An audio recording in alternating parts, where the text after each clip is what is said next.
Students, हम कर रहे हैं रूरल डेवलपमेंट। उसका लास्ट टॉपिक है हमारे पास डाइवर्सिफिकेशंस ऑफ प्रोडक्शन एक्टिविटीज़, डाइवर्ट कर देना।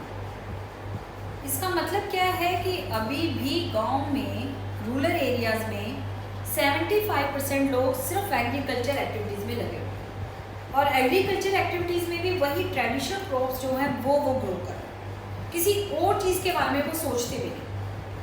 तो उससे क्या है कि इनकम जो है वो बहुत कम है, पॉवर्टी लाइन से बहुत ज़्यादा लोग नीचे रहते हैं। तो इस वाले टॉपिक में हम पढ़ेंगे कि इसका मतलब क्या है, अगर हम रूरल सेक्टर में लें इसकी नीड क्या है, हमारे पास मीनिंग क्या है, किस सेंस में हम इसको यूज़ कर रहे हैं, वो पूरा टॉपिक हम करेंगे। ये भी आपका पूरा टॉपिक 6 मार्क्स का बनता है। सबसे पहले हम इसका मीनिंग देखते हैं। इसकी मीनिंग में हम दो चीज़ें ले रहे हैं। दो चीज़ें क्या है कि सबसे पहले कि जो क्रॉप प्रोडक्शन है, जो क्रॉपिंग पैटर्न है रूरल सेक्टर में, उसको चेंज कर दें। क्रॉपिंग पैटर्न को चेंज करने का मतलब गांव में अब भी जो फार्मर्स हैं वो वन क्रॉप ही ग्रो करते हैं। तो फार्मर को वन क्रॉप से मल्टीपल वैरायटी ऑफ क्रॉप सिर्फ शिफ्ट करना,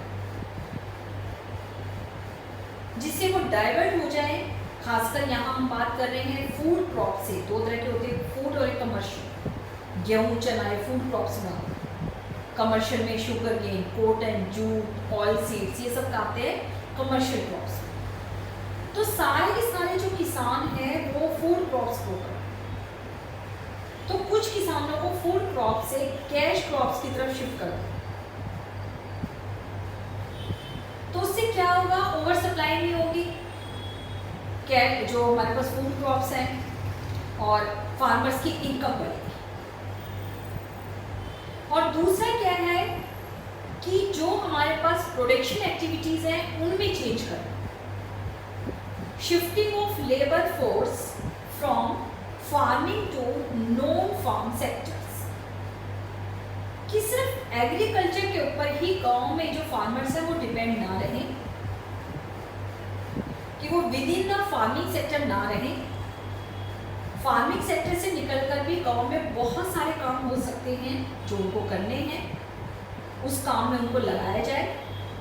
तो इसमें हम सेकंड पोर्शन पर जो shifting of labour force from farming to non farm sector है उसके ऊपर फोकस करेंगे कि गांव में कौन कौन से नॉन फार्म सेक्टर हमारे हो सकते हैं। तो ये मीनिंग जब आता है तो पूरा आपको देना पड़ेगा कि डाइवर्सिफिकेशन जब हम ले रहे हैं तो किस सेंस में हम डाइवर्सिफिकेशन को लेके जाए। अब इसके बेनिफिट क्या हो सकते हैं, इससे क्या होगा, जो एग्रीकल्चर सेक्टर है उसके रिस्क को हम कम कर सकते हैं। रिस्क कम कर सकते हैं कैसे कि अगर मान लीजिए गाँव में सब लोग ही एक ही तरह की फसल कर रहे हैं, कुछ कीड़ा लग गया, फ्लड आ गई, जोत हो गया, अकाल पड़ गया, तो पूरा का पूरा गाँव बर्बाद हो जाए। लेकिन अगर हमने प्रोडक्शन एक्टिविटीज को डाइवर्ट कर दिया है, नोट एग्रीकल्चर एक्टिविटीज में लोग इन्वॉल्व हैं, तो कम से कम कुछ ही गांव के लोगों का लॉस होगा, सारे गांव के लोगों का लॉस नहीं होगा। तो रिस्क फैक्टर हम कम कर सकते हैं। उसके बाद जो हमारे पास एग्रीकल्चर एम्प्लॉयमेंट है, जो लोग सिर्फ एग्रीकल्चर के ऊपर डिपेंड करते हैं और एग्रीकल्चर में भी इरिगेशन फैसिलिटीज नहीं है, तो एम्प्लॉयमेंट अपॉर्चुनिटी सिर्फ खरीफ सीजन में आती है। खरीफ सीजन कि जो मानसून का सीजन होता है जुलाई से अक्टूबर तक, तो उसी में वो फसल बोते हैं क्योंकि इसमें पानी की जरूरत है, बारिश से उनकी पानी की जरूरतें पूरी हो जाती है। या थोड़ा बहुत है तो रबी सीजन में भी हो सकता है, लेकिन बाकी दिनों में उनके पास कोई एम्प्लॉयमेंट फैसिलिटीज नहीं है। खरीफ सीजन में तो फिर भी बारिश के कारण हो जाता है, लेकिन रबी सीजन उनका बेकार जाता है। रबी सीजन बेकार जा रहा है तो उसमें उतने दिन वो खाली रहते हैं, सीजनल अनएम्प्लॉयमेंट। तो अगर इस तरह की एक्टिविटीज़ हम एक्स्ट्रा शुरू कर दें तो उनको पूरे साल भर जो काम है वो मिल सकता है। उसके बाद अगर आप साथ साथ कुछ एग्रीकल्चर भी कर रहे हो, साथ साथ एक्स्ट्रा प्रोडक्शन एक्टिविटीज़ में इन्वॉल्व हो रहे हो, तो इनमें एक्स्ट्रा फैसिलिटीज़ इम्प्रूव करने से आपकी इनकम जो है, एक्स्ट्रा इनकम हमारे पास जनरेट हो सकती है। तो गांव के लोगों की इनकम बढ़ेगी तो उनका लिविंग स्टैंडर्ड भी इम्प्रूव होगा।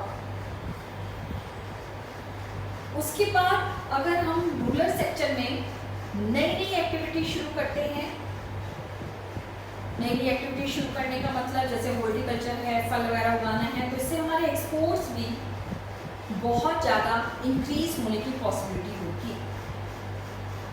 नॉन फार्मिंग एक्टिविटीज़ करने से हमारी जो है एक्सपोर्ट्स भी जो हैं वो इंक्रीज होंगे, टूरिज़्म बढ़ेगा। इस तरह के जो काम है अगर हम देखेंगे, मान लेगा आप देखो जो दार्जिलिंग में जो टी गार्डन्स हैं उनको देखने के लिए कितने दूर दूर से लोग होते हैं। तो इस तरह के अगर हम फ्रूट्स वगैरह के गार्डन अच्छे तरीके से स्टैब्लिश करें और काम करें तो उससे क्या टूरिज़्म भी हमारे पास बढ़ेगा, रिस्क फैक्टर कम हो जाएगा, इनकम इंक्रीज होगी, टूरिज़्म बढ़ेगा इनका, और गाँव के लोगों को एक नई डायमेंशन मिलेगी, एक डायनेमिक सिचुएशन मिलेगी। वो रूरल सेक्टर जो है वो अर्बन सेक्टर के साथ मिलकर काम कर पाएगा। तो इससे एग्रीकल्चर डाइवर्सिफिकेशन के हमारे पास फ़ायदे हैं। अब इसमें हमें जो मेन करना है, अभी बताया था, प्रोडक्शन एक्टिविटी जो है उसको डाइवर्ट करने में हमें जो लेने हैं एरियाज वो हम लेंगे।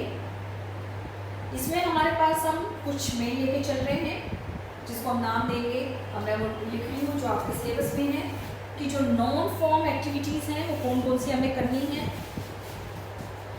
क्योंकि सिलेबस इसमें बहुत ज़्यादा है तो आपको पता हो कि कौन कौन सी एक्टिविटीज़ आपको इसमें करनी है।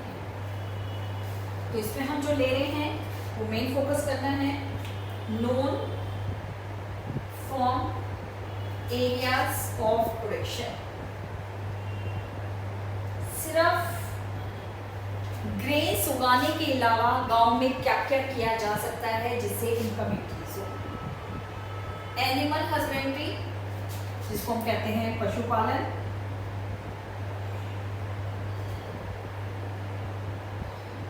फिश हमारे पास फिशरीज मछली पालन, हॉर्टिकल्चर,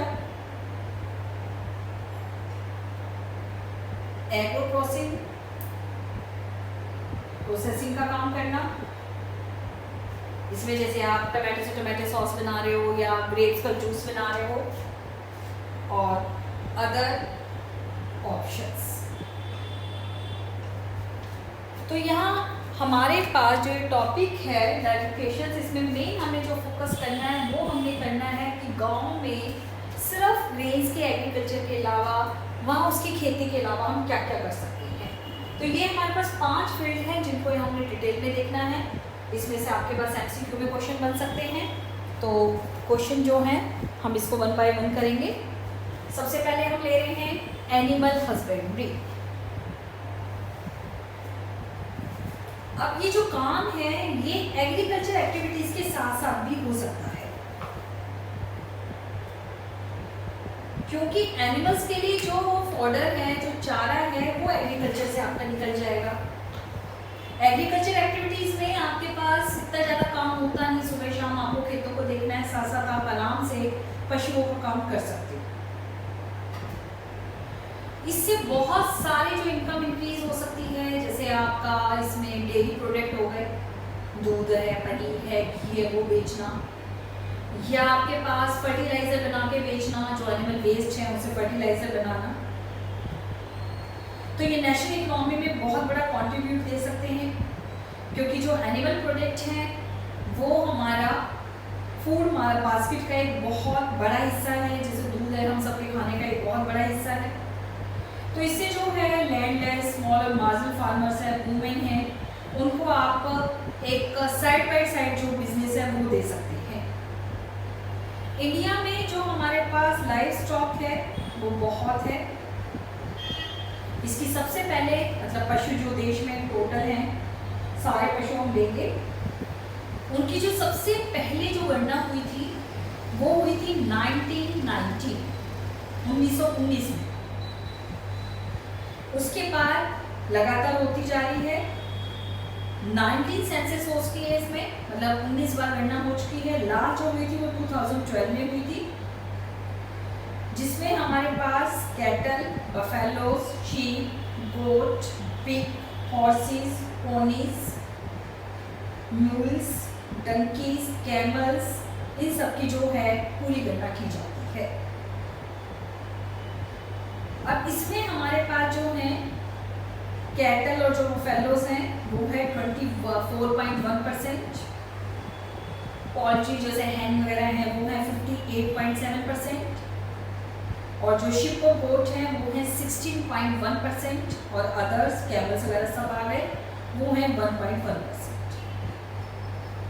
सबसे ज़्यादा इसमें है जो हमारे पास है वो है पोल्ट्री, मतलब जो आपका मुर्गी पालन वगैरह है वो है इसमें सबसे ज़्यादा कॉन्ट्रीब्यूशन 58.7%।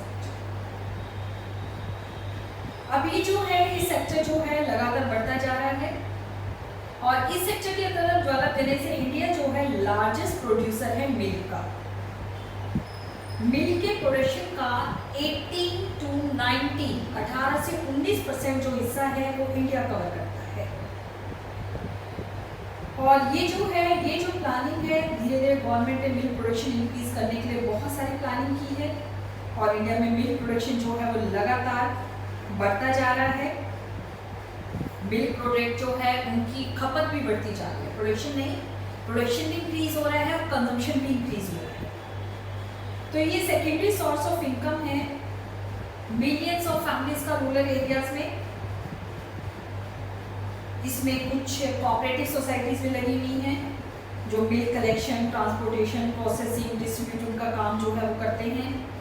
बहुत सारी जो कॉर्पोरेशंस हैं मिल्क पाउडर बनाती है, मिल्क पाउडर करके इंडिया से उसको एक्सपोर्ट किया जाता है। इंडिया में इसको जो मिल्क के प्रोडक्शन का जो इंक्रीज होना है इसको नाम दिया गया ऑपरेशन फ्लड। एक हमें में क्वेश्चन पूछा जा सकता है कि operation flood FLOOD operation flood किससे रिलेटेड था? तो जो ऑपरेशन फ्लड है वो रिलेटेड था मिल्क के प्रोडक्शन के बढ़ने से।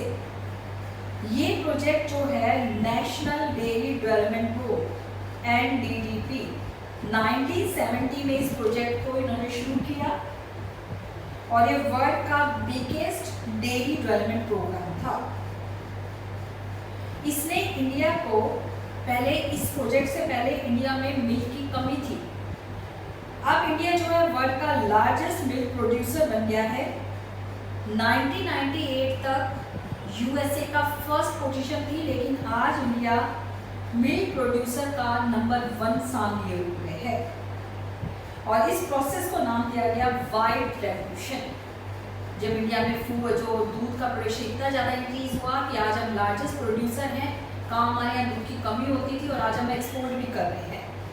तो ये जो है इसको वाइट रेवोल्यूशन का नाम दिया गया, और जो वाइट रेवोल्यूशन का नाम दिया गया ये इसके फादर ऑफ वाइट रेवोल्यूशन, सारे MCQ में आ सकते हैं जो क्वेश्चन में कह रही हूँ। इनके जो वाइट रेवोल्यूशन के जो फादर थे वो थे मिस्टर कुरियन, KURIEN।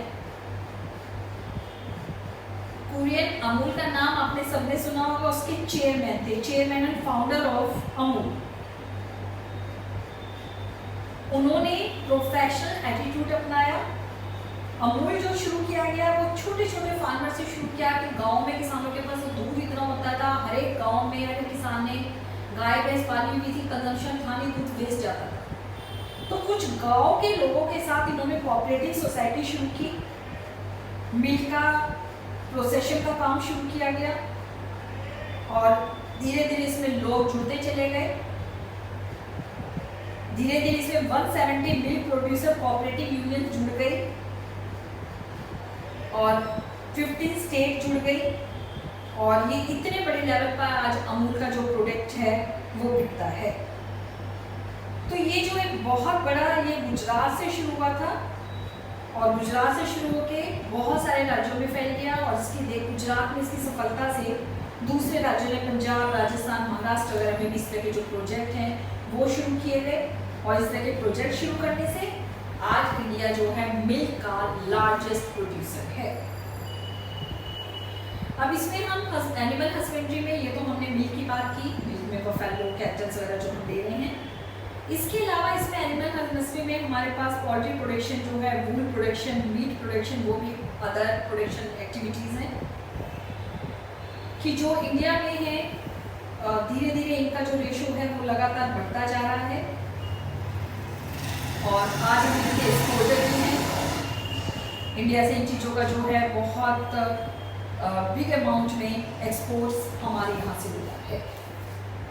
तो ये कोऑपरेटिव सोसाइटीज़ का जो काम है, कोऑपरेटिव सोसाइटीज़ के काम से इंडिया जो लगातार जो है अपने प्रोडक्शन को लगातार इंक्रीज कर रहा है। तो इसमें आपको ये ध्यान रखना है, सारे पॉइंट में जो बताया, दोबारा पॉइंट बता रही, ऑपरेशन फ्लड, वाइट रेवोल्यूशन।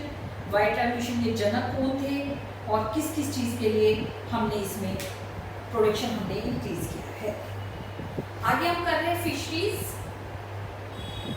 जो फिशरीज है, फिश का प्रोडक्शन, जो फिश है वो इंडियन फूड का एक बहुत बड़ा हिस्सा है। बहुत सारे स्टेट्स में फूड बास्केट का एक इम्पॉर्टेंट हिस्सा है और इसकी जो है लोगों को भी बहुत काम मिला हुआ है। 14.5 मिलियन जो पर्सन्स हैं उनको प्राइमरी लेवल पर काम मिला हुआ है। सब मछली पकड़ के काम कर रहे हैं और उसके साथ बहुत सारे आगे एरियाज हैं जिसके साथ ये काम जुड़ा हुआ है। इसके लिए इंडिया का जो हमारा जोग्राफिकल एरिया है वो बहुत फेवरेबल है। इंडिया में सबसे लॉन्ग कोस्ट लाइन एरिया है। कोस्ट लाइन एरिया समुद्र तट के किनारे वाला area 8,118 kilometre, 8,118 kilometre coastal area है। तो इसमें जो है वो लगातार जो है वो प्रोडक्शन हमारा इंक्रीज हो रहा है। जो फिशरीज हैं वो इंडिया के एग्रीकल्चर प्रोडक्शन में 5.1% का कॉन्ट्रीब्यूशन कर रही है। टोटल जो एग्रीकल्चर प्रोडक्ट है उसका 5.1% जो प्रोडक्शन है वो फिश प्रोडक्शन से आता है।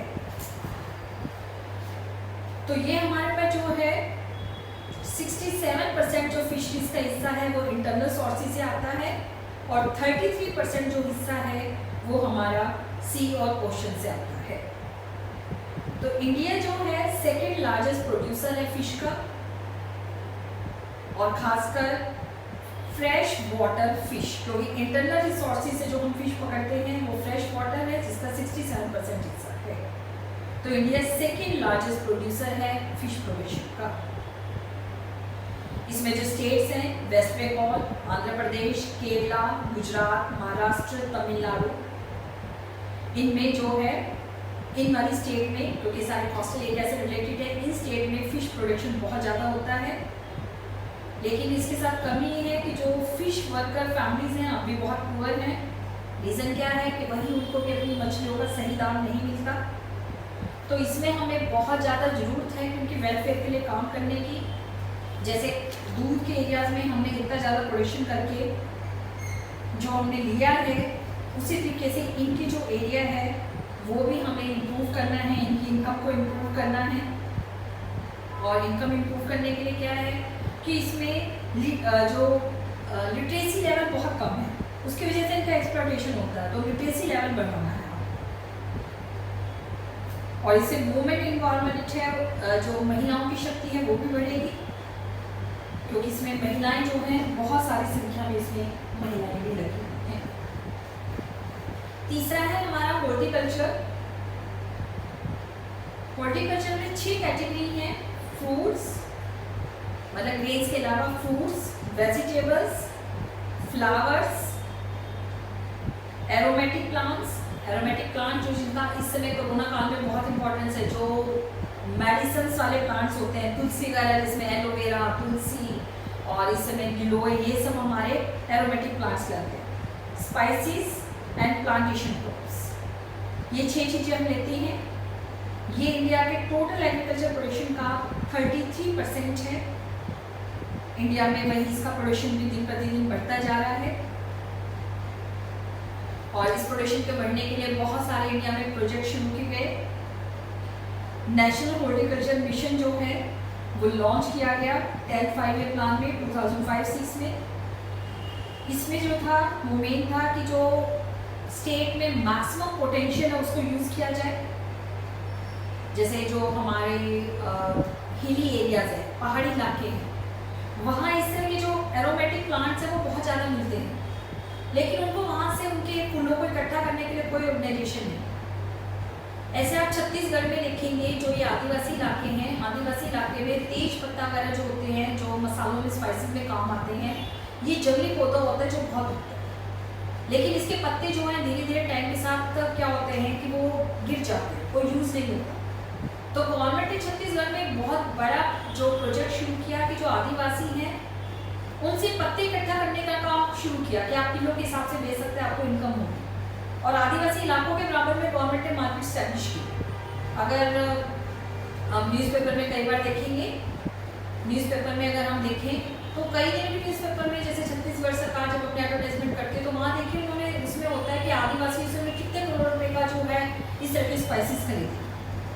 तो गवर्नमेंट ने ये जो 2005-06 में नेशनल हॉर्टिकल्चर मिशन शुरू किया था, इससे जो है बहुत एरिया को कवर किया गया। एरिया को कवर करने से उसमें इसका प्रोडक्शन बढ़ा, फार्मर्स को जो है फार्मर्स को इंक्रेज किया गया इस तरह के प्रोडक्शन करने के लिए। उसके बाद फिर नई प्लानिंग की गई, mission for integrated development of horticulture, ये 12 5-ईयर प्लान के अंतर्गत एस्टैब्लिश किया गया था, mission for integrated development of horticulture. इससे भी इस चीज़ का जो प्रोडक्शन है वो हमारा इंक्रीज हुआ। और इंडिया जो है इसका प्रोडक्शन बहुत अच्छे से कर सकता है क्योंकि हमारे पास फेवरेबल जो है इन्वायरमेंट पोजिशंस है। कहीं बहुत ज़्यादा सर्दी है, कहीं बहुत ज़्यादा गर्मी है, तो क्लाइमेट और सॉइल कंडीशंस इतनी अलग अलग हैं कि हम इतनी अलग अलग चीज़ों का जो प्रोडक्शन है वो कर सकते हैं। अब इसमें कुछ पॉइंट्स हैं। एक इसमें टर्म यूज होते हैं golden revolution, green revolution grains के लिए, वाइट रेवोल्यूशन मिल्क के लिए। जो गोल्डन रेवोल्यूशन है वो 1991 से 2003 में गोल्डन रेवोल्यूशन का नाम दिया गया, जब जो हॉर्टिकल्चर प्रोडक्शन है वो बहुत हाईली प्रोडक्टिव बन गया और इससे प्रोडक्शन इंक्रीज हुआ, फ्रूट्स वेजिटेबल्स वगैरह का प्रोडक्शन बहुत ज़्यादा इंक्रीज हुआ। इंडिया का जो वर्ल्ड प्रोडक्शन है उसमें भी एक बहुत बड़ा हिस्सा है। आज इंडिया सेकंड लार्जेस्ट प्रोड्यूसर है फ्रूट्स और वेजिटेबल। फिश में भी सेकंड है, मिल्क में फर्स्ट है, फ्रूट्स वेजिटेबल में हम सेकंड है। इसमें फिर हमारे पास वुमेन एम्प्लॉयमेंट का बहुत बड़ा रोल है, बहुत ज़्यादा लोगों को इसमें काम मिल सकता है। लेकिन फिर भी हमारे सामने इतना सब कुछ होने के बाद भी जो हमारा हॉर्टिकल्चर एरिया है उसमें हमारे सामने कुछ चैलेंज है। जैसे हमारे पास पोस्ट हार्वेस्ट वेस्टेज लॉसेस बहुत ज़्यादा हाई है, ये करीब 5 से 20% कि कुछ फार्मर्स खराब कर देते हैं, कुछ ट्रांसपोर्ट जैसे फ्रूट्स में हैं, फार्मर्स टाइम से कलेक्ट नहीं कर पाए, फार्मर्स के पास फ्रूट्स खराब हो गए, ट्रांसपोर्टर ने खराब कर दिया, होलसेलर ने खराब कर दिया, रिटेलर ने खराब कर दिया। ये रेशो हमारे यहाँ 5 से 20% है फ्रूट्स और वेजिटेबल। तो इसके कारण है कि हमारे पास जो पैकेज करने का सिस्टम है वो अच्छा नहीं है, ट्रांसपोर्टेशन ठीक नहीं है, तो इससे हमारी वेस्टेज बहुत ज़्यादा हो जाती है। उसके बाद ग्रेडिंग सिस्टम नहीं है हमारे, जैसे सेब है, संतरे हैं, एप्पल्स मैंगोस, इनमें ग्रेडिंग सिस्टम नहीं है, उसकी वजह से हमें रेट सही नहीं मिल पाते। ओल्ड टेक्नोलॉजी का हम यूज़ कर रहे हैं, तो उससे भी जो फार्मर्स हैं वो सही प्रोडक्शन नहीं कर पाते हैं। लेकिन फिर भी जो है इंडिया में इसका प्रोडक्शन लगातार बढ़ रहा है। और दूसरा क्या है, इंडिया के प्रोडक्शन को वर्ल्ड में पहचान मिल रही है, मैंगोज, बनाना, कोकोनट, स्पाइसेस, इसके लिए इंडिया पहचाना जाने लगा है। प्रोडक्शन तो ज़्यादा हो ही रहा है, साथ में हमें आइडेंटिफिकेशन भी मिली है। तो अगर हम ये वेस्टेज को कम कर लें, तो वेस्टेज को कम करने से क्या होगा कि हमारा इस वाले एरिया में हम और ज़्यादा इनकम जनरेट कर सकते हैं। तो ये हमारे पास हो गया non farming areas of production. उसके बाद इसमें एक क्वेश्चन आता है कि जो इंफॉर्मेशन टेक्नोलॉजी है, इंफॉर्मेशन टेक्नोलॉजी का हम इसमें क्या यूज़ कर सकते हैं। अब इंफॉर्मेशन टेक्नोलॉजी का एग्रीकल्चर सेक्टर में बहुत ज़्यादा यूज़ हो सकता है, डेवलप कंट्रीज अब बहुत ज़्यादा यूज़ कर रहे हैं। इंफॉर्मेशन टेक्नोलॉजी में क्या है कि हम क्या क्या यूज़ कर सकते हैं, बेटर और अप टू डेट जो इंफॉर्मेशन वो फार्मर्स को दे सकते हैं। इनसे उनको डिसीजन लेने में आसानी रहे। जैसे अगर हम ये कहें कि सीजन में बारिश कितनी होने वाली है, ज़्यादा बारिश होगी या कम बारिश होगी, तो उससे क्या फार्मर डिसीजन ले सकते हैं उनको कौन से बीज बोने हैं, कौन सी फसल बोनी है। उसके बाद जो क्रॉप्स है, क्रॉप्स में आप सॉइल की जांच कैसे करवाएं, कौन सी सॉइल यूज़ करें, कौन सा बेस्ट प्लांट रहेगा, इसके लिए इंफॉर्मेशन टेक्नोलॉजी यूज़ हो सकती है। फिर आईटी के द्वारा बहुत सारे प्रोग्राम बना सकते हैं जिससे फार्मर जो हैं, जैसे भारत सरकार ने एक इन्फॉर्मेशन डिपार्टमेंट स्टैब्लिश किया है, इसमें फार्मर्स अपनी फसल से रिलेटेड कोई भी क्वेश्चन आपसे पूछ सकते हैं। तो उसमें एक्सपर्ट्स होते हैं, वो एक्सपर्ट्स फार्मर की जो भी क्वेश्चंस हैं वो क्वेश्चंस उनको बताते हैं। इंफॉर्मेशन टेक्नोलॉजी से आप नई नई जो किस्म हैं, जैसे अभी जो बहुत सारे फार्मर्स हैं वो ट्रेडिशनल सीड्स हैं उनको इस्तेमाल कर रहे हैं। अब ट्रेडिशनल सीड्स इस्तेमाल कर रहे हैं तो उसमें कोई फ़ायदा ही नहीं होता, प्रोडक्शन कम है, लेकिन आईटी जो है इंफॉर्मेशन टेक्नोलॉजी उनको अच्छी बीजों के बारे में बता सकती है। तो इस तरह से जो आईटी इंडस्ट्री है रूरल सेक्टर के साथ अगर उसको लिंक कर दिया जाए तो एक डायरेक्ट लिंक जो स्टैब्लिश होगा, उससे इंफॉर्मेशन हमारी इंक्रीज होगी, तो फार्मर्स को अपनी प्रोडक्शन इंक्रीज करने में हेल्प मिलेगी। उसके बाद इसका अगला टॉपिक है ऑर्गेनिक फार्मिंग। ऑर्गेनिक फार्मिंग आपका सिलेबस से इस साल डिलीट हुआ है, तो आप इसको नहीं करेंगे। ध्यान रखना, ऑर्गेनिक फार्मिंग वाला टॉपिक आपको नहीं करना। तो ये हमारा चैप्टर कंप्लीट हो गया रूरल डेवलपमेंट, जिसमें हमने मीनिंग किया, क्योंकि बड़ा चैप्टर है इसलिए दोबारा करा रहे हैं। क्या किया? मीनिंग किया, की इशू की, उसके बाद इंपॉर्टेंट चार जो एरियाज है वो हमने लिए। अगर हम इसका अब क्रिटिकली एनालिसिस करें कि अभी रूरल डेवलपमेंट में बहुत सारा काम हमें करना है और उसके लिए कुछ काम गवर्नमेंट को बहुत ज़रूरी करने हैं। सबसे पहले रूरल और अर्बन लिंकेज जो है वो आपस में स्टैब्लिश होने चाहिए, जिससे किसानों को हर एक जो फ्रूट्स हैं, जो हॉर्टिकल्चर है, जैसे दूध का सही दाम मिल जाए, फ्रूट्स का सही दाम मिल जाए, सब। और गवर्नमेंट को बेटर फैसिलिटीज प्रोवाइड करनी चाहिए। इंफ्रास्ट्रक्चर डेवलपमेंट करने की तरफ गवर्नमेंट को और ज़्यादा ध्यान देना चाहिए। तो इस तरह से हमारा चैप्टर कंप्लीट हो गया रूरल डेवलपमेंट। ध्यान रखना, इसकी मैंने 4 वीडियोस बनाई हैं, चारों को अच्छे से देखना।